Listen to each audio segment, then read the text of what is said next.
Teungku Hasan Muhammad di Tiro mewarisi darah pejuang dan ulama dari kedua sisi ayah dan ibunya. Semua bermula dari Teungku Cik di Tiro, pahlawan dan ulama besar Aceh. Pada masa kecilnya, TGK Hasan di Tiro menempuh pendidikan di Menasah Belang Paseh, Madrasah Sa'adah Al-Abadiyah Pusat Daud Berueh, serta Sekolah Normal Islam Biren.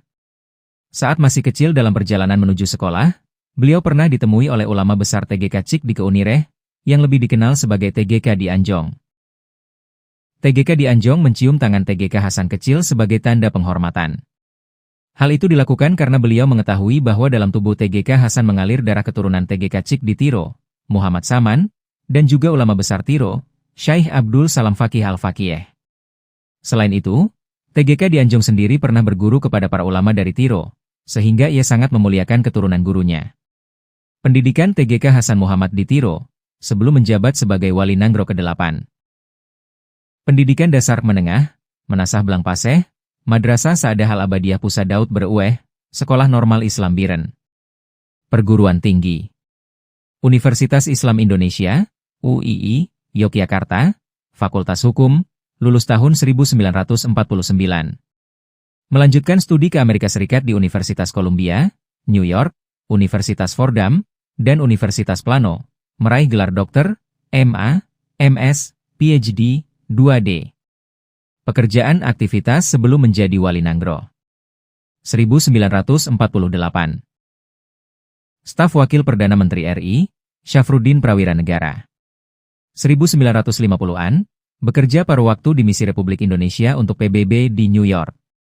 1953, menjadi Duta Perjuangan Aceh untuk di TII di PBB. Pada tahun yang sama kewarganegaraan RI beliau dicabut.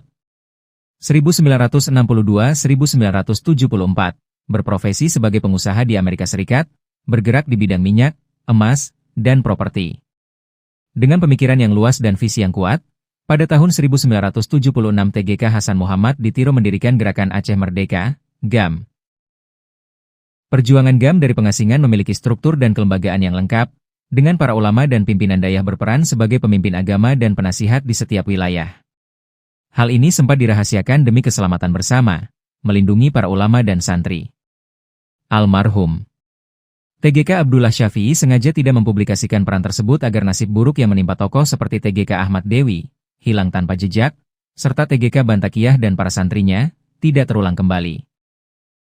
Keterikatan antara pejuang GAM dan para ulama Aceh terbukti nyata ketika gelombang tuntutan referendum menggema pada Februari 1999 melalui Gerakan Sira, Santri Informasi Referendum Aceh. Puncaknya terjadi pada 8 November 1999 di Masjid Raya Baitur Rahman, Banda Aceh. Sekitar 1,5 juta rakyat Aceh berkumpul dalam sidang umum untuk menyuarakan hak menentukan nasib sendiri, apakah tetap bergabung dengan Republik Indonesia atau memilih merdeka.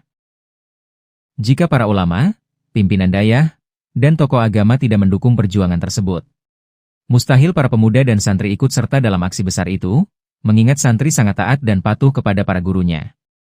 Perlu diketahui bahwa ajaran yang dipegang oleh almarhum TGK Hasan Muhammad di Tiro bukanlah paham yang menyimpang. Beliau menyusun Nedue Nanggro Aceh sebagai salah satu pedoman kehidupan masyarakat Aceh.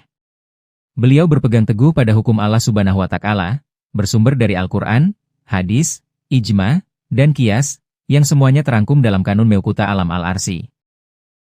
Meskipun perjuangan beliau belum sampai pada kemerdekaan yang dicita-citakan, dampak nyata dapat kita rasakan hingga hari ini. Dulu, pemandangan di Aceh sangat berbeda. Banyak perempuan keluar rumah tanpa hijab, pelajar dan mahasiswi berpakaian minim, laki-laki berpakaian pendek di tempat umum, bioskop mudah ditemukan, serta pergaulan bebas antara laki-laki dan perempuan di pantai. Pesta pernikahan pun kerap diiringi hiburan yang tidak sesuai syariat. Namun kini, wajah Aceh jauh lebih islami. Kesadaran berpakaian syariat meningkat, nilai-nilai agama lebih ditegakkan, dan pesta pernikahan umumnya diisi dengan lantunan salawat sebagai bentuk berkah. Semua ini tidak terlepas dari perjuangan dan keteladanan beliau yang berasal dari garis keturunan ulama dan pejuang terhormat. Garis keturunan singkat. TGK Cik di Tiro menikah dengan Putri Abi Lampisang, dikaruniai 6 orang anak. 1. Katnyak Fatimah. 2. Teungku Muhammad Amin. 3. Teungku Mahidin. 4. Teungku Ubaidillah. 5. Teungku Zainal Abidin. 6. Teungku Sulaiman. Dari keenam orang anak ini, namun siapakah yang menjadi mata rantai hingga ke Hasan Tiro? Ia adalah anak ketiga, Teungku Mahidin, yang menikah dengan anak Katnyak Din dan Teku Umar. Di pernikahan pertama Katnyak Din dengan Ibrahim Lamnga, dikaruniai seorang putra, yang kemudian ikut serta ketika Katnyak Din diasingkan oleh Belanda ke Sumedang. Setelah Teku Ibrahim Lamnga tiada, Katnyak Din menikah dengan suami kedua yaitu Teku Umar. Dari pernikahan pahlawan nasional inilah lahir Kat Gambang, Putri Merah Gambang, putri Katnyak Din dan Teku Umar, yang kemudian dipersunting oleh Teungku Mahidin. Dari pernikahan ini lahirlah Pocut Fatimah. Pocut Fatimah kemudian menikah dengan Leube Muhammad, seorang ulama lulusan Dayah Mudi Mesra Samalanga, lembaga pendidikan terkemuka di Asia Tenggara pada masanya. Ayah Leube Muhammad juga berasal dari keluarga ulama terhormat dari Banten yang mampu menyekolahkan anaknya di tengah kesulitan masa penjajahan. Leube Muhammad pun turut berjuang bersama para ulama di Tiro melawan penjajah. Dari pernikahan Pocut Fatimah dan Leube Muhammad inilah lahir Teungku Hasan Muhammad di Tiro, tokoh besar yang kemudian menjadi Wali Nanggro ke-8. Perjuangan untuk kebaikan dan keadilan tidak mengenal batas waktu. Sebagai perbandingan, bangsa Palestina, yang tanahnya adalah tanah para nabi, telah berjuang selama ratusan tahun namun cita-cita kemerdekaan belum sepenuhnya tercapai. Sesungguhnya, usaha dan doa adalah tugas kita sebagai hamba, sedangkan hasil akhir adalah kehendak Allah Subhanahu wa Ta'ala. Untuk mengenang jasa para pahlawan dan syuhada yang telah meneteskan air mata dan darah demi bumi serambi Mekah, mari kita jadikan perjuangan mereka sebagai pelajaran berharga. Meskipun akhirnya perjuangan berujung pada kesepakatan damai di meja perundingan, perdamaian yang kita nikmati hari ini tidaklah diperoleh dengan mudah. Ia dibayar dengan nyawa ribuan putra-putri terbaik Aceh.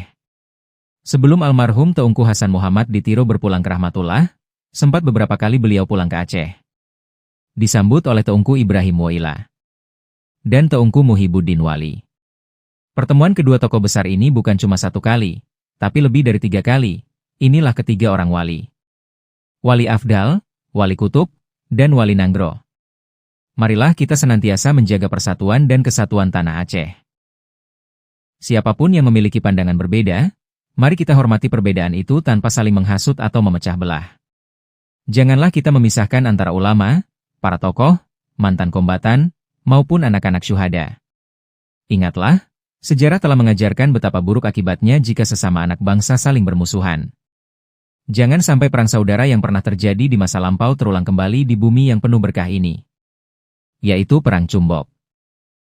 Semoga Allah Subhanahu wa Ta'ala menerima segala amal ibadah dan perjuangan para pahlawan serta syuhada Aceh, dan menjadikan kita generasi penerus yang mampu menjaga amanah dan nilai-nilai luhur yang telah mereka wariskan.